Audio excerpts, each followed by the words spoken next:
Reporting under California's two corporate climate disclosure laws, SB 253 and SB 261, are set to take effect in 2026. The California Air Resources Board, CARB, has delayed proposing draft regulations, which originally were slotted for publication on October 14th, citing the large volume of public comments it has received and the ongoing input related to identifying the range of covered entities.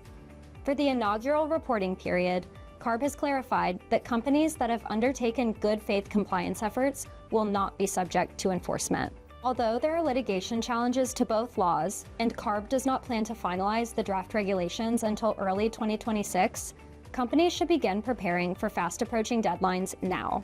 Here are the basics. SB 253, the Climate Corporate Data Accountability Act, requires private and public companies with over $1 billion in annual revenue doing business in California to disclose Scope 1 and 2 greenhouse gas emissions starting in 2026, and Scope 3 emissions starting in 2027. Initial reports are expected to be due on June 30th, 2026. However, this deadline may change based on CARB's updated timeline for publishing final regulations, which is expected in Q1 2026, according to CARB. Reporting disclosures are annual and require third-party assurance.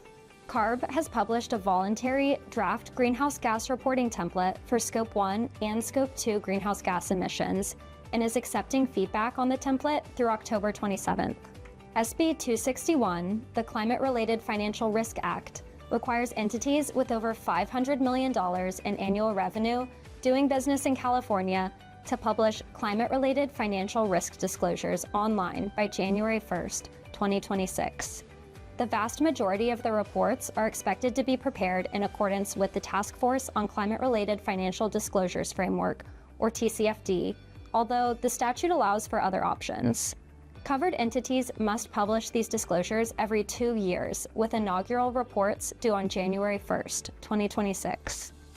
The law does not apply to insurers or companies whose sole presence in California is teleworking employees. Stakeholders anticipate that other entities also will be excluded from these obligations. As noted earlier, both laws are being challenged in court. A coalition of business groups argue that the laws unconstitutionally compel companies to engage in ideological speech by requiring expansive reporting on greenhouse gas emissions and climate-related financial risks and opportunities. The district court denied a motion for preliminary injunction, which now is on appeal to the Ninth Circuit. Despite these delays, companies still should be taking steps to prepare for compliance. Feel free to contact a member of our team with any questions and stay up to date with the latest developments on these statutes by following Aiken's Speaking Sustainability blog posts.